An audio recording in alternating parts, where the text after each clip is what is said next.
সাধারণ মানুষের জন্য যে দ্রব্যমূল্যের চাপ এবং দুঃশাসন দুর্নীতির যে বেড়াজাল সৃষ্টি করে গেছে, এটা ভাঙতে একটু সময় লাগবে।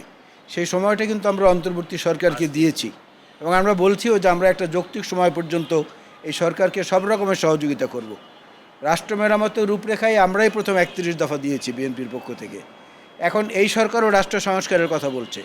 সুতরাং দুই স্রোত যেহেতু এক জায়গায় মিলেছে, এই মোহনা সমুদ্র পর্যন্ত যাবে, গেলে পরেই সেখানে পরিসমাপ্তি হবে। আমাদের কাছে এরকমটা মনেই হয় না। কারণ কি, জামাত ইসলামী একসময় আওয়ামী লীগের সঙ্গে মিলে, স্বৈরাচার এরশাদের সঙ্গে মিলে আমাদের বিরুদ্ধে আন্দোলন করেছে। 11 মাস আগে জাতীয় সংসদ থেকে পদত্যাগ করে আমাদেরকে ক্ষমতাচ্যুত করার জন্য সব রকমের প্রচেষ্টা সমানতালে আওয়ামী লীগের সঙ্গে মিশে করেছে। আবার যদি তাদের সঙ্গে বন্ধুত্ব দুর্ঘটনাক্রমে হয়ে যায়, তাতে তো অবাক হওয়ার কিছু থাকবে না। কিন্তু আমরা মনে করি না যে সেরকম কিছু হয়েছে।